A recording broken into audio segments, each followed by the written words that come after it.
이상한 일이 하나 있습니다. 병원에서 콩팥이 나빠졌다는 말을 듣는 분들 중에 술, 담배 안 하고 짜게도 안 드시고 오히려 건강 챙긴다고 채소를 남들보다 더 부지런히 드신 분이 정말 많다는 겁니다. 몸에 나쁜 걸 안 하셨는데 콩팥은 왜 나빠졌을까요? 여러분, 오늘은 이 수수께끼를 함께 풀어보려고 합니다.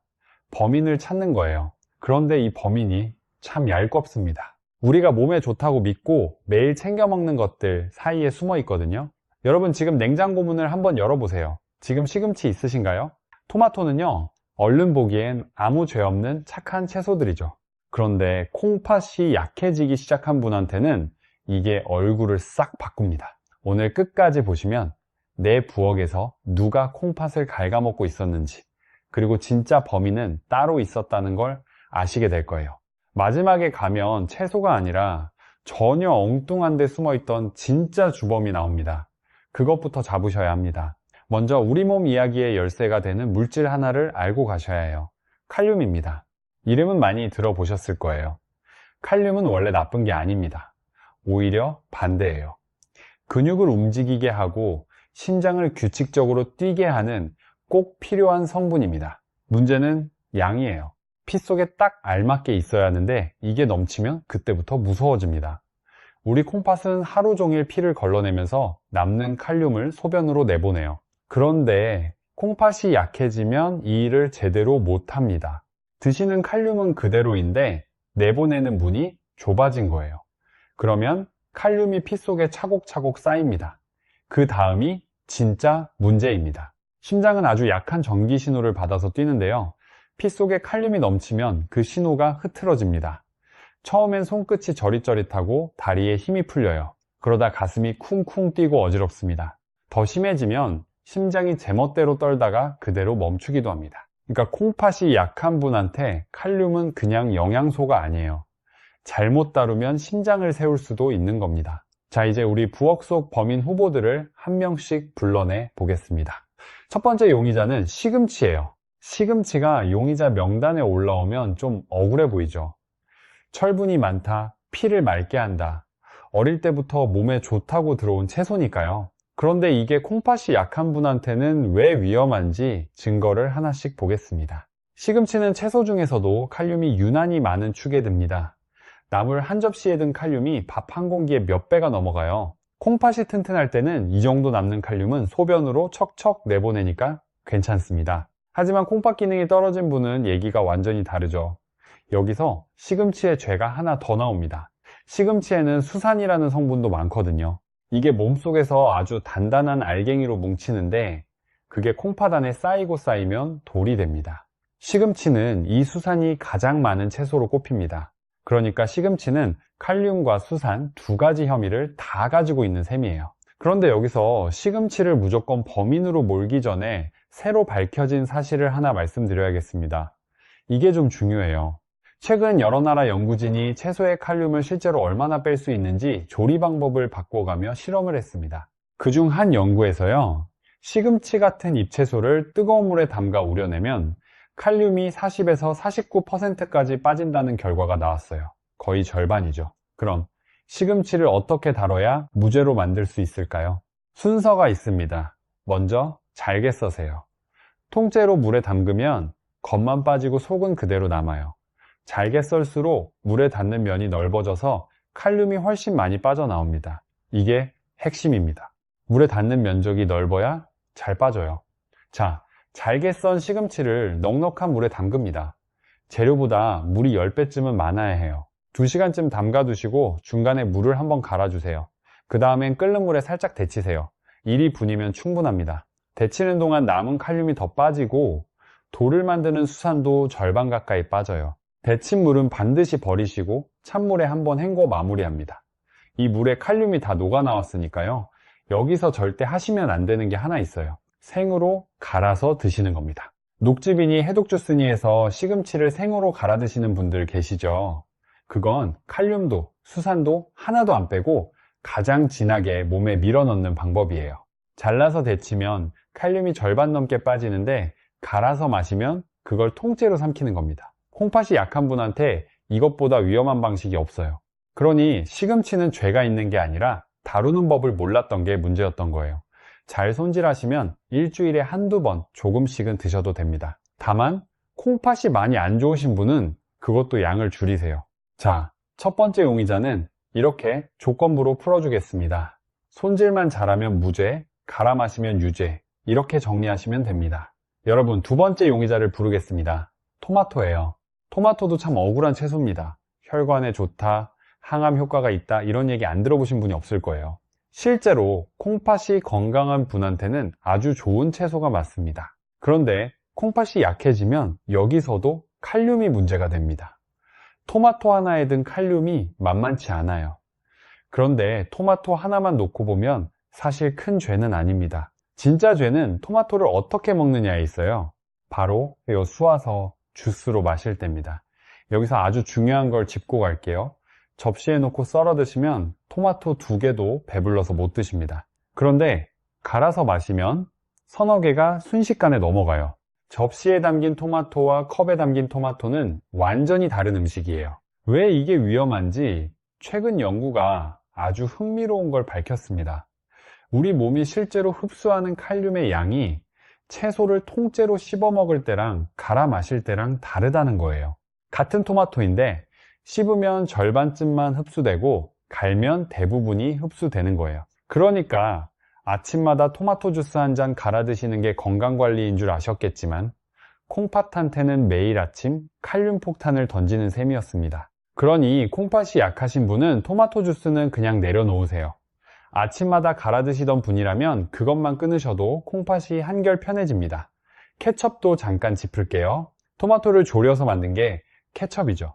졸이면 물이 날아가고 칼륨은 그대로 남습니다. 그래서 케첩은 같은 한 숟갈이라도 생토마토보다 훨씬 진해요. 그럼 토마토는 어떻게 드시면 될까요? 주스는 내려놓으시고 생으로 드실 때는 작은 방울토마토로 2-3개 정도가 좋아요. 그것도 매일보다는 일주일에 2-3번으로 잡으세요. 껍질을 벗기면 더 좋습니다. 칼륨은 껍질 쪽에 더 몰려 있거든요. 끓는 물에 10초만 담갔다 빼면 껍질이 쉽게 벗겨집니다. 두 번째, 용의자 토마토도 이렇게 정리됩니다. 통째로 조금은 괜찮고 갈아 마시면 유죄. 패턴이 보이시죠? 여러분도 좋아하시는 세 번째 용의자입니다. 감자와 고구마예요. 요즘 밥 대신 고구마 드시는 분 정말 많으시죠? 살도 안 찌고 혈당도 천천히 오른다고들 하니까요. 저녁마다 군고구마 하나로 끼니를 때우시는 분도 계시고 아침에 감자를 쪄놓고 하루 종일 드시는 분도 계십니다.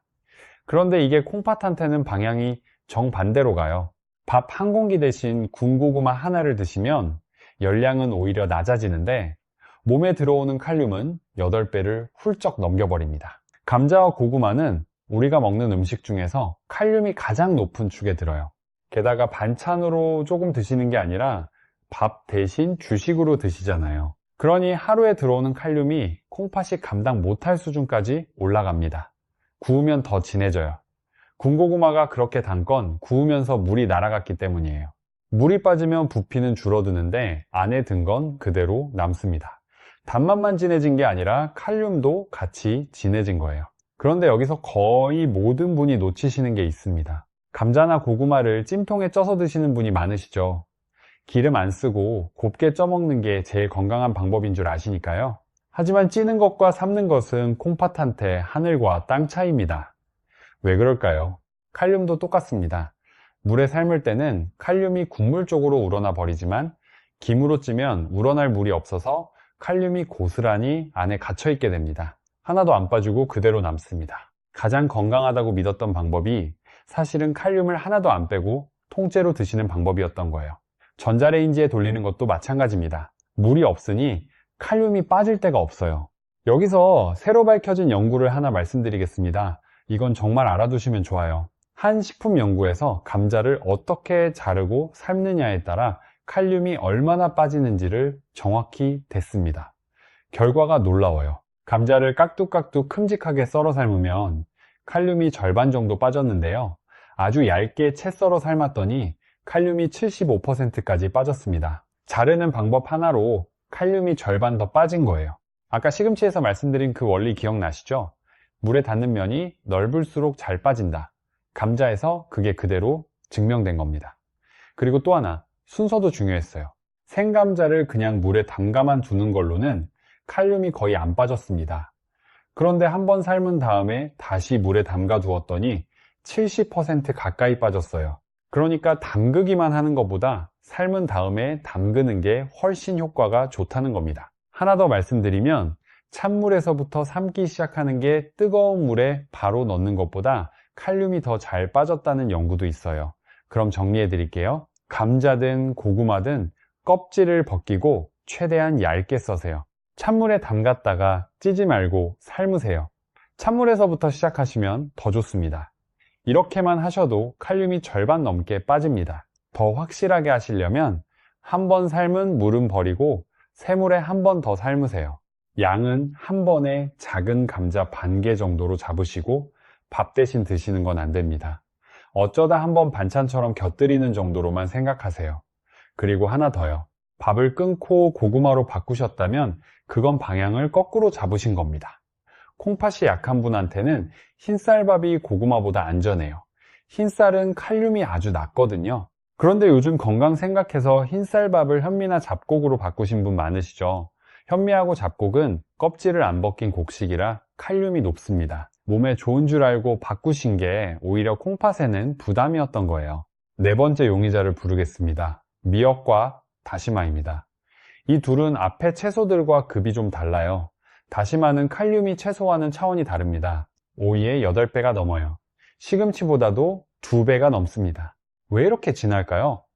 말렸기 때문이에요. 말리면 물기만 날아가고 안에 든 건 그대로 남습니다. 부피는 쪼그라들었는데 내용물은 그대로니까 같은 무게로 치면 몇 배가 진해지는 거예요. 그리고 칼륨은 물에 아주 잘 녹습니다. 다시마를 물에 우려내면 그 안에 칼륨이 전부 물로 빠져나와요. 국물이 구수해지는 건 다시마 속에 있던 게 물로 나왔다는 뜻입니다. 맛만 나온 게 아니라 칼륨도 같이 나온 거예요. 여기서 아주 조심하셔야 할 습관이 있습니다. 다시마 우린 물을 건강에 좋다고 드시는 경우에요. 다시마차, 다시마 우린 물, 다시마 가루, 다시마 환, 이런 것들은 전부 칼륨을 물에 뽑아내서 그 물만 마시는 겁니다. 다시마 건더기는 버리고 칼륨만 남은 물을 드시는 거죠. 밍밍한 맹물이 싫어서 구수한 다시마 물을 큰 주전자에 끓여놓고 물처럼 드시는 분들 계신데 그게 몇 년 쌓이면 콩팥이 조용히 무너집니다. 다리가 무겁고 밤에 자꾸 화장실 때문에 깨는데 그게 무릎이나 전립선 문제인 줄 알고 엉뚱한 데만 알아보시는 경우가 정말 많아요. 사실은 콩팥이 물을 제대로 못 빼내고 있는 신호였던 겁니다. 여기서 아주 중요한 걸 하나 더 말씀드려야겠어요. 콩팥이 힘들 때 무릎이나 허리가 아프다고 약국에서 소염 진통제를 자주 사 드시는 분들 많으시죠? 그 약이 콩팥을 한 번 더 힘들게 합니다. 약국에서 파는 소염 진통제는 콩팥으로 가는 피를 줄여요. 무릎이 아프다, 허리가 결린다, 그럴 때마다 진통제를 몇 년씩 드시면 콩팥이 계속 깎여 나갑니다. 그러니 우리처럼 콩팥이 약해진 분은 진통제도 함부로 오래 드시면 안 돼요. 자, 미역과 다시마는 이렇게 정리합니다. 우린 물은 유제, 미역국은 건더기만 드시고 국물은 남기기. 국그릇을 작은 걸로 바꾸시면 훨씬 수월합니다. 생일에 한번 미역국 드시는 걸로는 콩팥이 안 망가집니다. 매일같이 국물까지 싹 비우는 습관이 문제예요. 자, 여기까지 용의자 4명을 살펴봤습니다. 시금치, 토마토, 감자와 고구마, 미역과 다시마. 그런데 이쯤에서 이런 생각이 드실 거예요. 아니, 그럼 채소를 아예 끊는 게 낫지 않나? 이게 오늘 이야기에서 제일 중요한 대목입니다. 절대 그러시면 안 돼요. 오히려 더 위험합니다.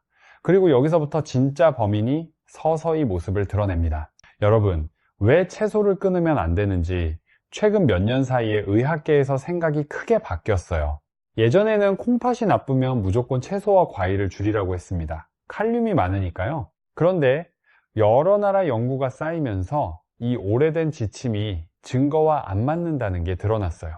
무슨 말이냐면요. 채소 속에 든 칼륨이 숫자로는 많아 보여도 우리 몸이 실제로 흡수하는 양은 그보다 훨씬 적다는 겁니다. 왜 그럴까요? 첫째, 우리가 통째로 씹어먹는 채소의 칼륨은 섬유질에 붙잡혀 있어요. 그래서 다 흡수되지 않고 상당 부분이 그냥 몸을 통과해 빠져나갑니다. 어떤 연구에서는 채소와 과일의 칼륨이 실제로는 50에서 60% 정도만 몸에 들어온다고 봤어요. 절반 가까이는 흡수가 안 되는 거예요. 둘째, 채소의 섬유질은 장을 건강하게 해서 오히려 몸속 칼륨을 대변으로 내보내는 걸 돕습니다. 셋째, 채소와 과일은 몸을 약알칼리성으로 만드는 성질이 있는데 이게 콩팥에 쌓이는 산성 부담을 덜어줘요. 그러니까 통째로 먹는 진짜 채소는 우리가 걱정하던 것보다 콩팥에 덜 위험하고 오히려 도움이 되는 면도 있다는 겁니다. 그럼 아까부터 그렇게 칼륨 조심하라고 하신 건 뭐냐 하실 텐데요. 여기가 핵심입니다. 위험한 칼륨과 덜 위험한 칼륨이 따로 있어요. 콩팥이 약한 분한테 진짜로 위험한 건 첫째가 갈아 마시는 즙과 주스입니다. 아까 말씀드렸죠. 섬유질을 부숴버리니까 칼륨이 한꺼번에 풀려나요.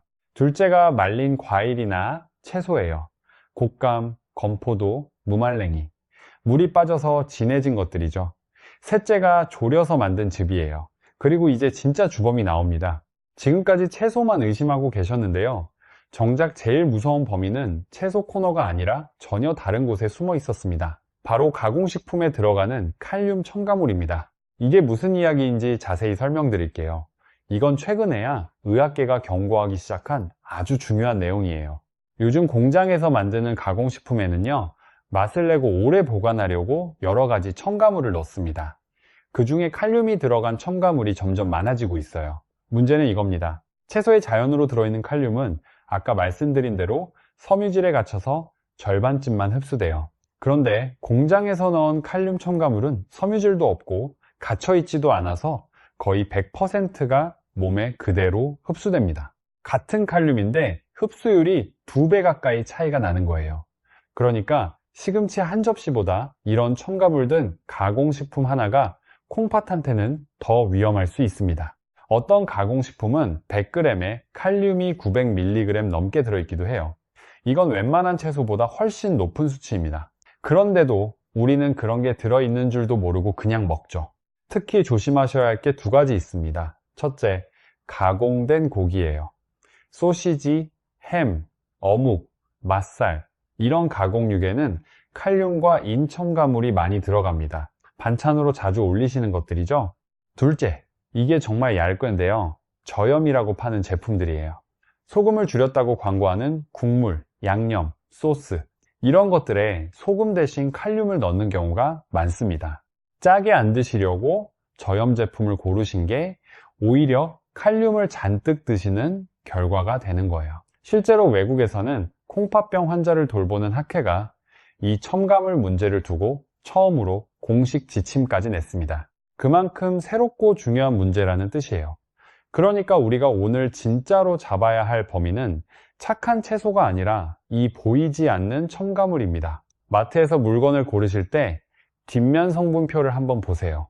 칼륨이나 인이 첨가물로 들어있는지 확인하시는 습관이 콩팥을 지킵니다. 자, 이제 콩팥을 갉아먹는 것들은 충분히 봤으니 이번엔 콩팥을 지켜주는 채소를 알려드리겠습니다. 이미 깎여나간 우리 콩팥은 남은 기능으로 계속 일해야 하는데요.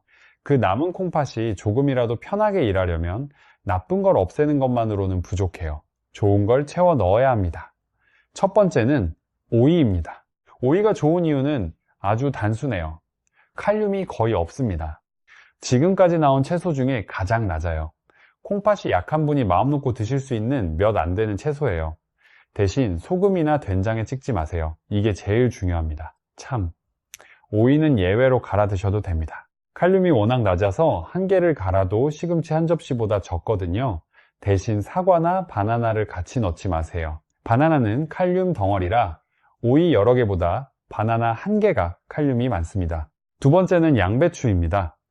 양배추는 칼륨이 오이 다음으로 낮은 편이에요. 양배추, 브로콜리, 콜리플라워 같은 채소를 십자화과라고 불러요. 이 십자화과 채소에는 몸속 염증을 눌러주는 성분이 들어있어요.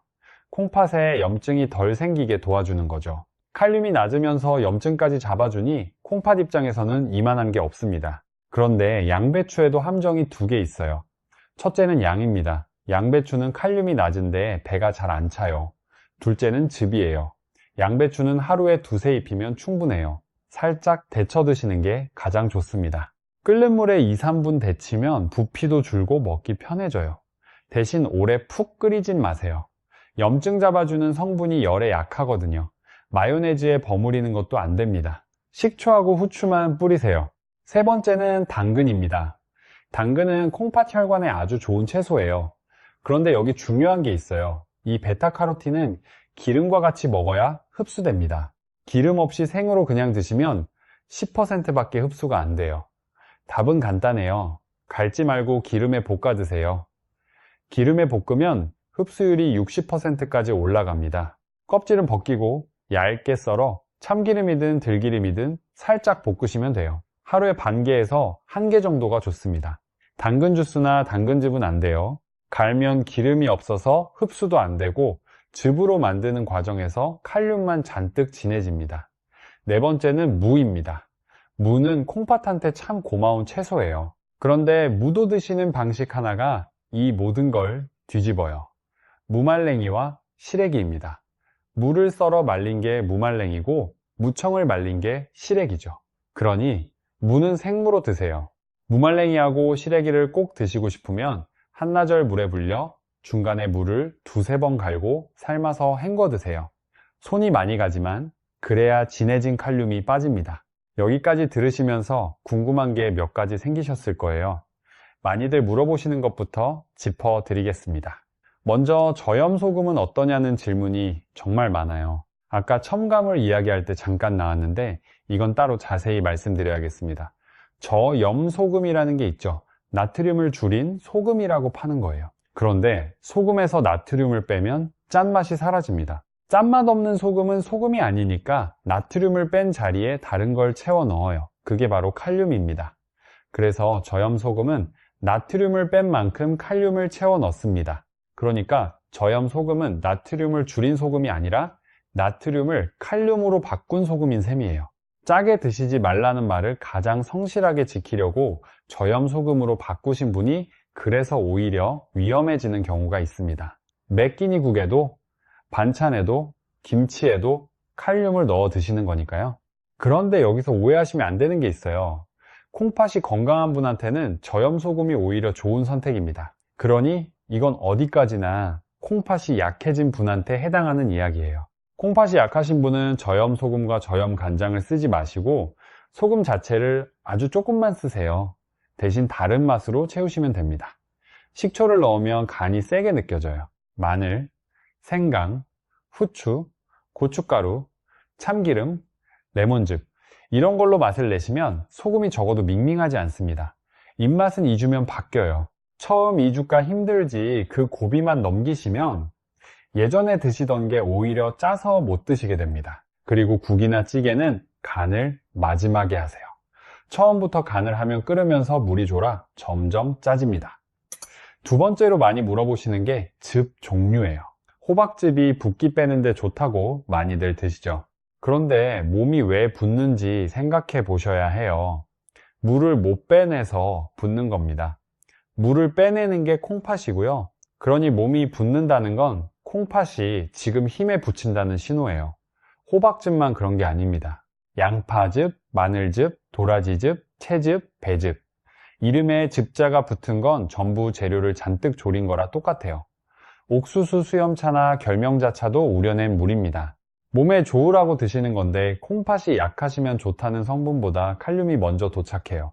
그러니 이런 즙들은 내려놓으시는 게 맞습니다. 한약도 약재를 오래 달인 물이니 콩팥이 안 좋으시면 반드시 상의하고 드세요. 세 번째로 물은 얼마나 마셔야 하냐고도 많이 물으세요.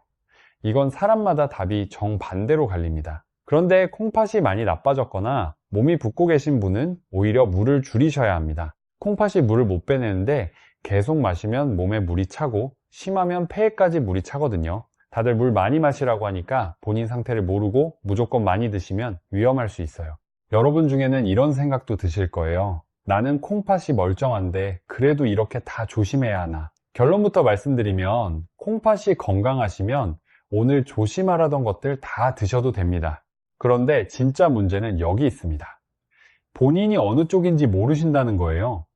콩팥은 상당히 망가질 때까지 아무 신호가 없습니다. 80%가 상할 때까지 아프단 말 한마디가 없어요.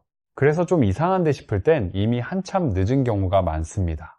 그러니 오늘 이야기는 남밀로 듣지 마세요. 일단 나도 해당된다고 생각하고 들으시는 게 맞습니다. 그럼 내 콩팥이 지금 어떤 상태인지 어떻게 아느냐? 병원에서 건강검진을 받으시면 콩팥이 피를 얼마나 걸러내는지를 숫자로 나타낸 항목이 있어요. 이 숫자가 60 아래로 내려가면 콩팥 기능이 떨어지기 시작했다고 봅니다. 검진 결과지에 이 숫자가 나와 있으니 한번 찾아보세요. 병원 안 가고도 집에서 몸이 보내는 신호로 어느 정도 짐작해 보실 수도 있습니다. 첫째, 아침에 일어났을 때 얼굴이 특히 눈 주위가 부어 있는 경우예요. 둘째, 소변에 거품이 유난히 많고 잘 안 꺼지는 경우예요. 셋째, 밤에 소변 때문에 두세 번씩 깨는 경우입니다.